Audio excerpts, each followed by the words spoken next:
Hola, bienvenidos a Big Left. Acabo de estar en misa y aquí estoy en la plaza. Y como ven,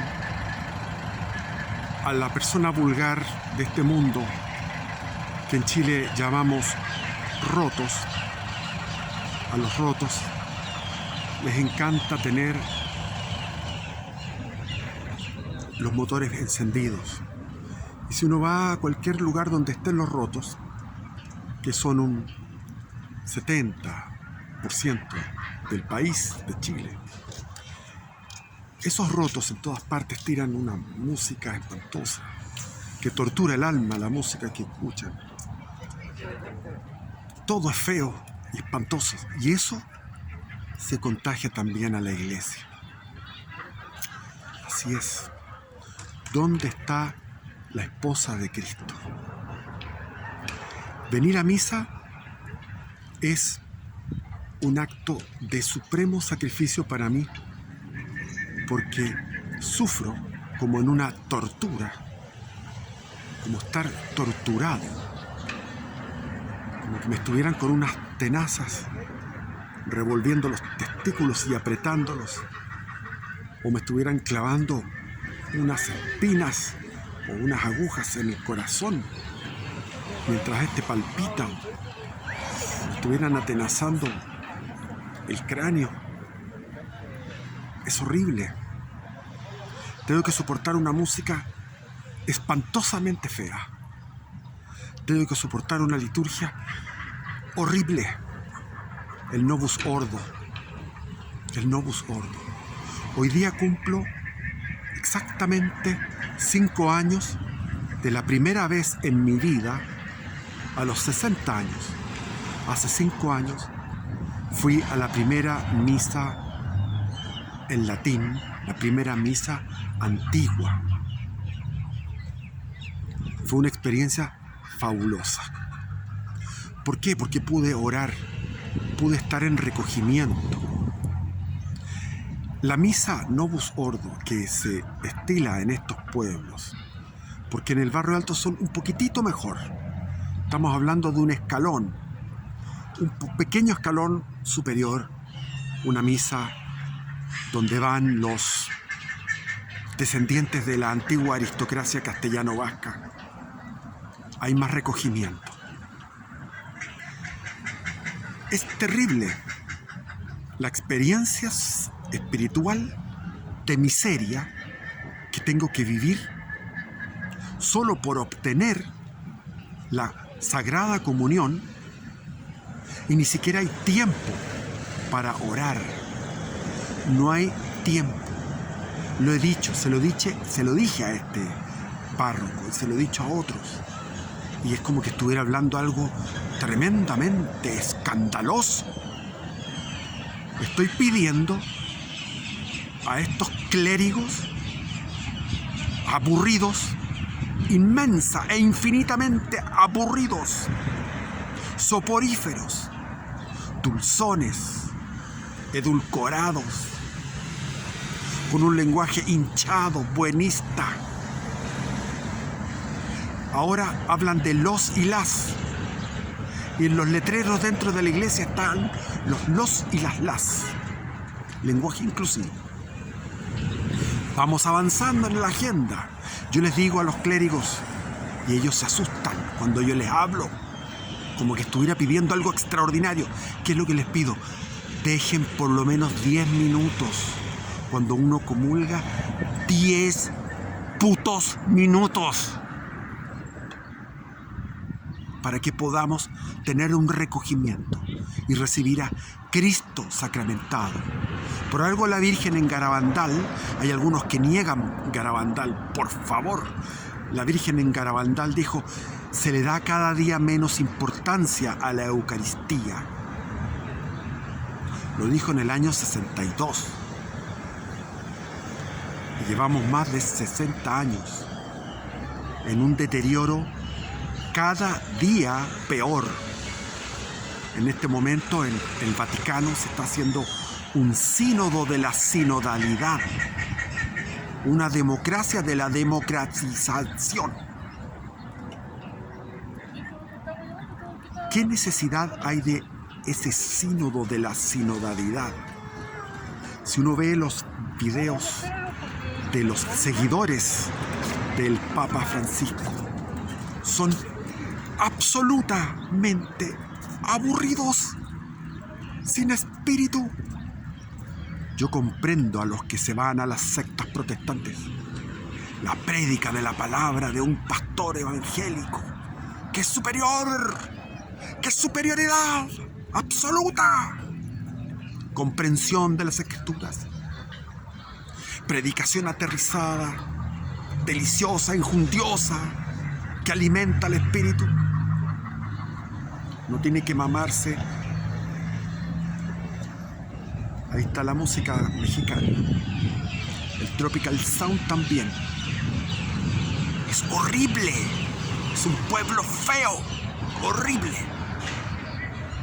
Y eso que estoy recién comulgado. ¿Dónde está la esposa de Cristo? Estamos en un apagón. En un apagón. Las humiliadas, tantas horas y horas y horas que he perdido.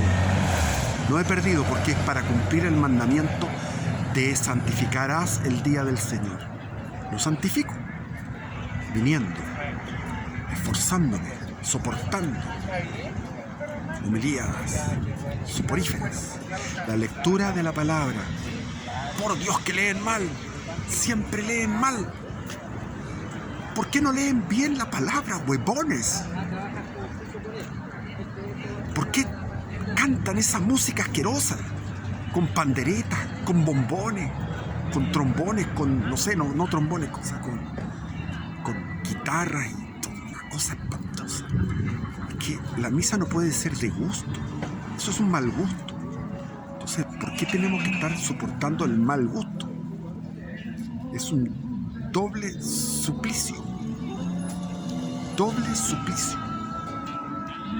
Y allá están.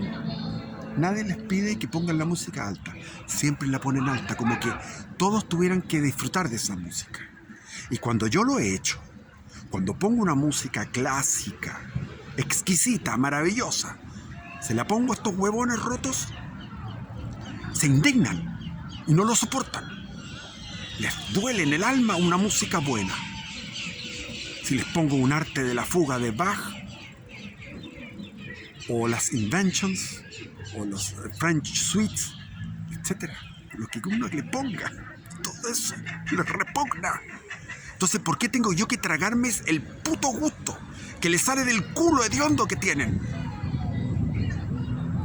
Y la iglesia está en el desierto. Ya lo dijo el Apocalipsis. Esa mujer con 12 estrellas es un símbolo de los 12 apóstoles. Entonces, esa mujer tuvo que irse al desierto porque el dragón se la quiere comer. Estamos en el desierto. Yo no sé si en este momento el Vaticano está, y parece que sí, al nivel de lo que era Sodoma y Gomorra. No les digo por los pecados sexuales, que sí también los hay, pero básicamente por la soberbia que existe en este momento en la jerarquía. ¿Cómo puede haber una jerarquía así? Yo los he conocido personalmente cuando estaba en Punta de Tralca, cuando he ido a la catedral. Me he enfrentado a ellos. Les he gritado en su cara. Son unos fríos. Son unos aburridos de mierda. Torturan al pueblo. Lo apartan de Cristo. Lo apartan de Dios. Si cayera en este momento en que está el sínodo de la sinodalidad y cae una bomba atómica, uno de estos misiles hipersónicos ruso, y destruye todo eso, ¿habría algo que lamentar aparte de las reliquias de los santos que están ahí, que están deteniendo a los demonios que hay adentro? Los demonios lo han confesado en los exorcismos. Están detenidos por las reliquias sobre todo de San Pedro y San Pablo, sobre el cual se erigió el Vaticano antiguo y el nuevo que se construyó en la época de Lutero y que costó tan caro como una revolución, que costó el quiebre, la fragmentación de la cristiandad. Y ahora, curiosamente, es el Papa Francisco el que está frenando. Es el freno de mano para frenar a todos estos locos de la ultraizquierda, de su agenda LGTB, con sus banderas del arco iris, con las mujeres sacerdotisas que quieren ser, con las diaconisas, las sacerdotisas, con la bendición de las parejas del mismo sexo, con la posibilidad de comulgar a los divorciados y vueltos a casar por el civil, no por la iglesia. Porque si uno se divorcia de la iglesia, se anula en la iglesia, existe esa posibilidad y puede volver a casarse por la iglesia. Existe esa posibilidad. Pero son anulados y casados por el civil. El civil no tiene ningún valor. El civil es una puta mierda. El matrimonio civil, que no sirve para nada. Sirve para judicializar los divorcios, para enredar a la gente, para tener una agenda a favor solamente de la mujer, para castigar al hombre, para castigar al padre, para anular al padre. En fin, estoy emputecido.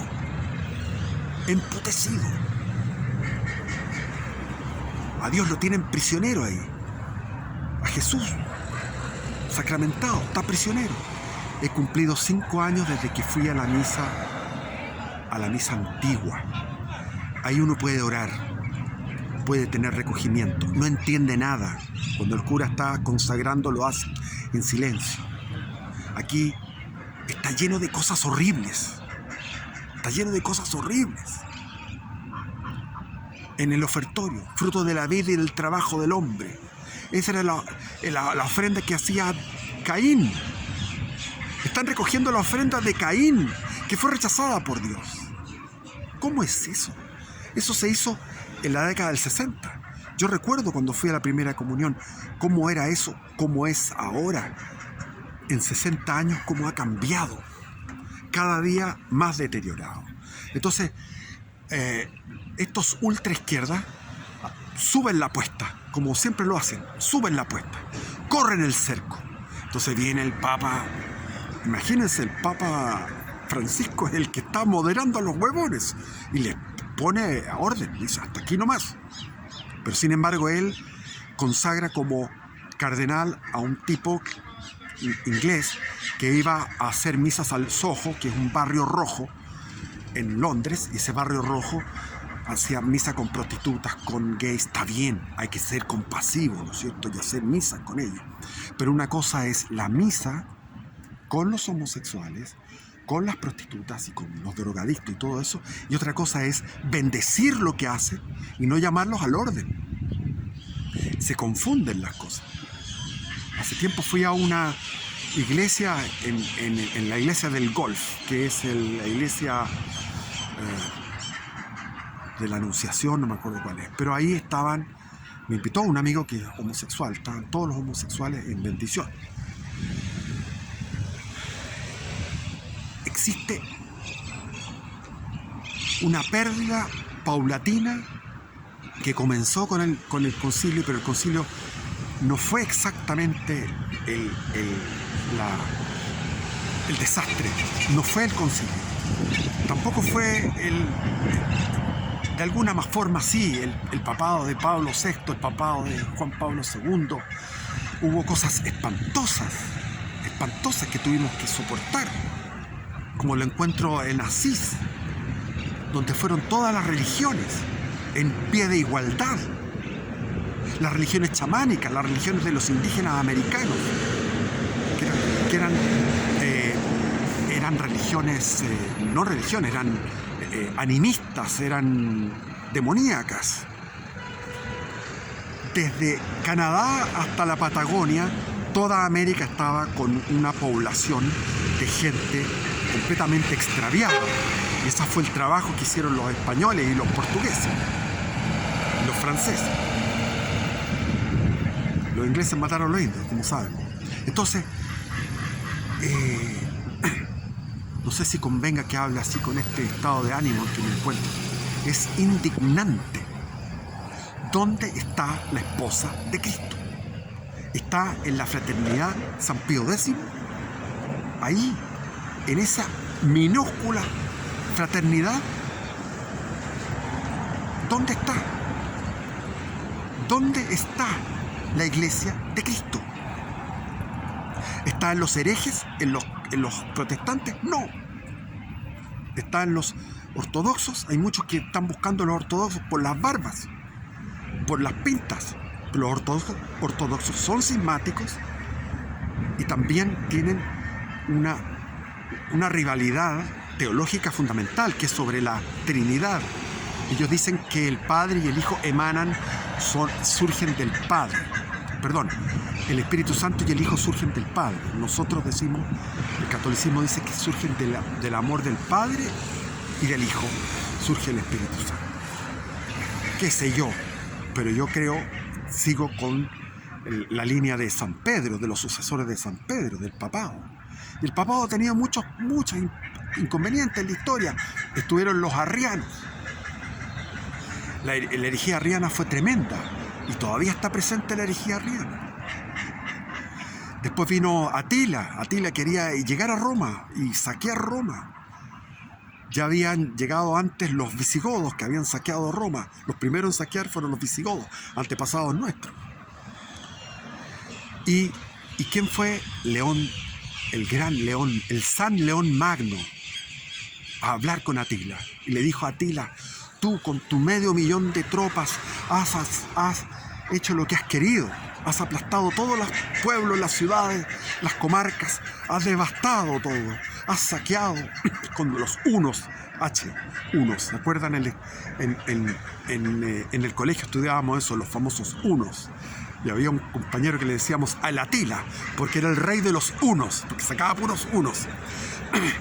Y ahí León el Magno convenció, porque le dijo: ten piedad, ten misericordia de nosotros. Y convenció, logró que el corazón de Atila tuviera compasión y no fuera a destruir Roma. Y Roma ha tenido tantos problemas. Cuando en el siglo XIV se produjo el cisma en Occidente, hubo hasta 3 papas. Estaba el Papa de Aviñón. Hubo 3 papas. Cuando se persiguieron a los templarios, a los pobres templarios, se los torturó, se los liquidó para quitarles su riqueza. Y después vino el Renacimiento, que influyó tan negativamente en la iglesia de Roma, que escandalizó a los alemanes como Melanchthon, Lutero y los demás, y se produjo esta ruptura por el tema de las indulgencias. Pues se podía comprar indulgencias, y no hay problema en comprar indulgencias. El comprar, el pagar, el ofrecer una plata es un sacrificio. Por lo tanto, uno puede comprar una indulgencia. Las indulgencias son tiempo que uno pasa en el purgatorio por las deudas que uno tiene. Entonces, viene el desastre de la reforma, de la mal llamada reforma protestante, que es la revolución protestante. Y se produce la reforma dentro de la Iglesia Católica, que se le llama la contrarreforma. Y ahí viene una pléyade de santos: San Carlos de Borromeo, San Ignacio de Loyola, San Francisco de Sales, etcétera, etcétera. Miles de santos. Y viene el Concilio de Trento. Y en el Concilio de Trento arrojan como una piedra contra los herejes la doctrina bimilenaria, la doctrina eterna de Jesucristo. Se la arrojan. Y ahora el Papa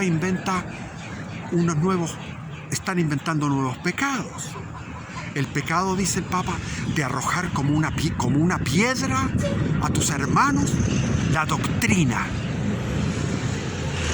Cuando eso fue lo que hizo el Concilio de Trento con todos los santos que había allá adentro.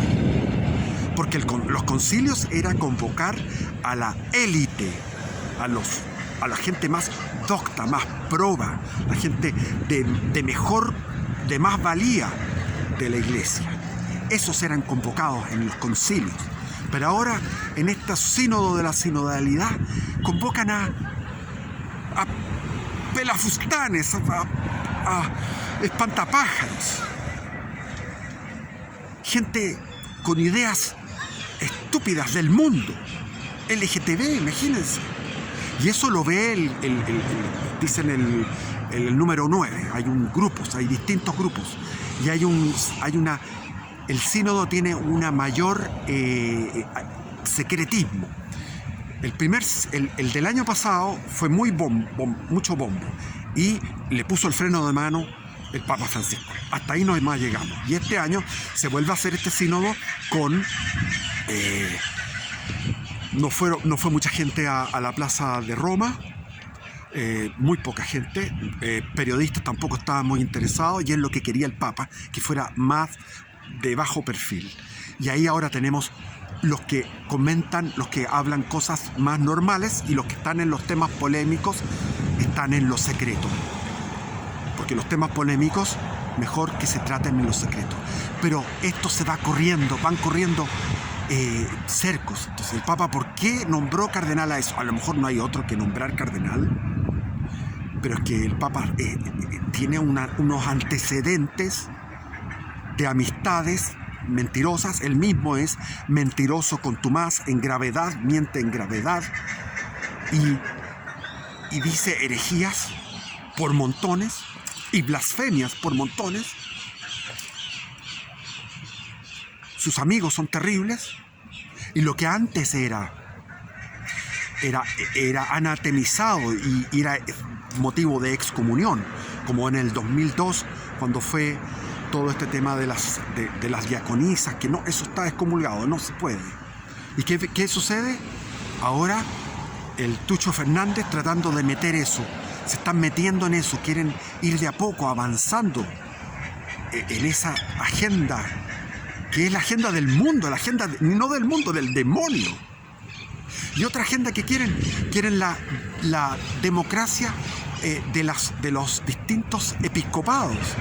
O sea, el episcopado de cada país, de cada región, puede modificar la doctrina a la larga, y puede fragmentarse la Iglesia Católica en diversas iglesias nacionales. Cada conferencia episcopal puede nombrar lo que quiera, hacer lo que quiera. Se empieza a deteriorar esa centralidad que tenía desde Trento y del Concilio Vaticano I, 1870. Y la Iglesia ha tenido muchos problemas, claro que sí. Por ejemplo, Napoleón agarró al Papa, lo secuestró cuando antes en el Carlos V de Alemania, primero de España, cuando asaltó Roma, la saqueó, los ejércitos españoles y del Sacro Imperio Romano Germánico, etcétera. Siempre ha habido problemas, pero antes eran hordas externas. Napoleón era una horda de criminales. Napoleón era lo peor que hay. Era horrible el tipo. Era horrible. Napoleón no tiene rescate alguno. Y el tipo era un ataque por fuera. Siempre ha habido ataques desde fuera. Los ataques desde dentro se corrigieron en su momento, como fue el relajo del siglo XV por el Renacimiento. En el siglo XVI viene el Concilio de Trento, corrige, y la Iglesia entra en un estado de sitio, se amuralla, se atrinchera, y viene este Concilio Vaticano II y viene la debacle, y finalmente esta famosa mafia de San Galo. ¿Quién la comandaba? El jefe de la mafia de San Galo es el argentino Bergoglio. Y me tocó ver, por una cosa de algoritmo, cuando estaba en Santiago, me tocó ver, dije, yo voy a ver esto, porque el algoritmo me lo sugirió, que era la ceremonia de elección del Papa Francisco. ¿Cómo fue esa elección? Iban caminando los distintos cardenales y se veía cada cardenal en parejas, iban entrando a la Capilla Sixtina para hacer la votación. Y de repente veo que al final de la fila, o sea, en los 2 o 3 finales, veo a Bergoglio y lo veo que él expresa en su body language, en su lenguaje no verbal, en su lenguaje corporal, dice como que mira a las cámaras y dice: estoy jodido, me han elegido. O sea, estaba ya de antes. Él sabía que iba a ir. Lo vi ahí en ese reportaje, en ese documental. Extenso, largo, latero, pero me di el lujo me di el trabajo de ver el detalle a la mirada, a lo que llaman el body language. La mafia de San Galo hizo un golpe de Estado y a partir del 13,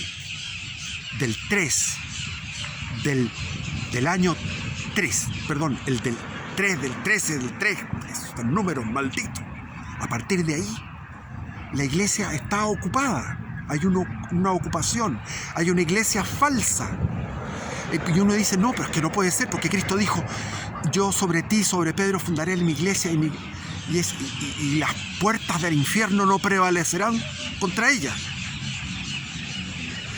¿En qué sentido lo dijo Cristo? No sé. Sabemos que estamos en el peor de los mundos. Leibniz decía: este es el mejor de los mundos posibles.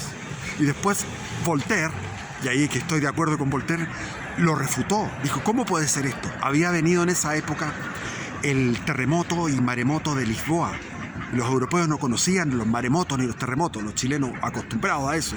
Y en esa época pensábamos que era castigo divino.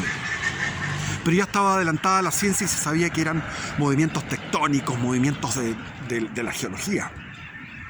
Entonces Voltaire dijo: esto no puede ser, es incompatible con un Dios de bondad.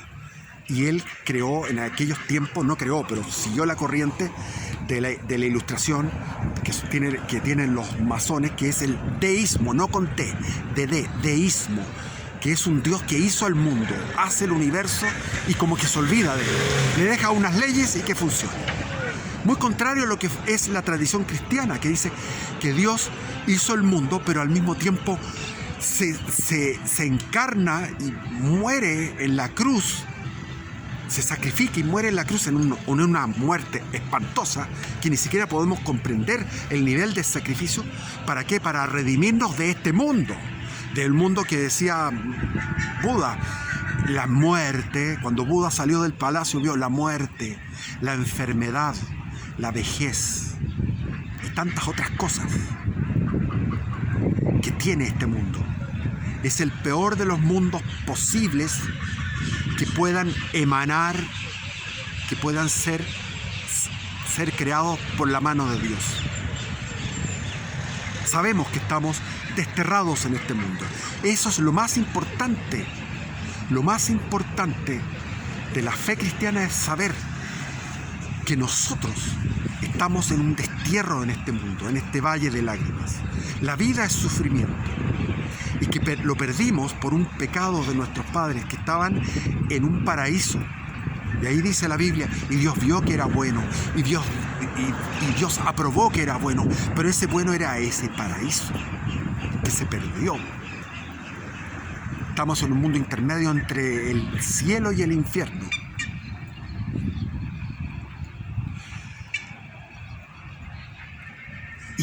Y Jesús, ¿por qué dice eso? La iglesia es la asamblea, pero ahora están abusando de la asamblea.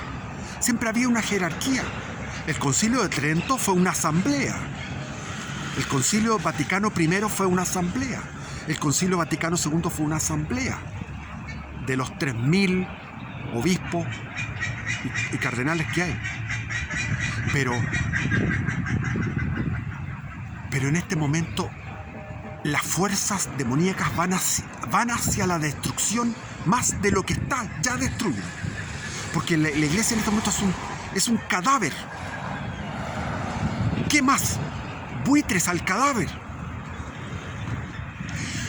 Dios tiene que intervenir, está interviniendo, porque la juventud va hacia el rito antiguo, va hacia la iglesia antigua. Yo lo que me doy cuenta es que los jóvenes que se convierten, jóvenes que nacieron en el 2000, en el año 2000 o en el 1998, esos jóvenes que se están convirtiendo, conozco a varios, se van a la iglesia antigua, porque ahí ven que ahí está. Tiene que haber una revolución o una intervención divina. Están las profecías que dicen que viene un castigo a Roma. Roma será castigada, porque lo que están haciendo es un pecado, pero mayúsculo, porque abandonan lo más importante en todas las parroquias. Abandonan la Eucaristía. No se le da importancia a la Eucaristía. El sagrario se le pone a un costado. El sagrario tiene que estar en el centro. El sacerdote tiene que mirar hacia la divinidad, hacia Jesús sacramentado. Tenemos que recibirlo con devoción, de rodillas, en la boca. Tiene que haber una misa como la que había antes, aunque no sea en latín, que sea en español, lo que sea, en lenguas vernáculas, pero que sea una misa de recogimiento. Y si hay misa, y la música, supriman la música, mierda, supriman esa porquería. Elevemos. Pero anda a hablar con los pastores, anda a hablar con un obispo. Te manda Frei Mono, weón. Están arriba los weones. Y arriba en el error. Y arriba promoviendo la cuestión de mierda, que es el izquierdismo. Cuando me enfrenté al weón ese que reemplazó al otro estúpido, cuando iba a la parroquia, el cardenal ese, y después del cardenal de Santiago. ¡Qué horrible, qué repugnante! Escuchar su prédica, su homilía. Horrible. Y antes de él estaba el Errazo, Francisco Javier Errazo, y con su voz dulzona, ocultando a los pedófilos. Por Dios, miles de niños. Miles. Oremos. Yo no quiero hacerles perder la fe. Lo que tenemos que estar en redoblar la oración. El rosario diario. Tenemos que redoblar. Yo vengo igual aquí a misa. Como les digo, es una obligación. Bendiciones. Viva Cristo Rey. Viva Cristo Rey. ¿Quién como Dios? Nadie como Dios. Ven, Señor Jesús. Ya estamos cabreados. Ven.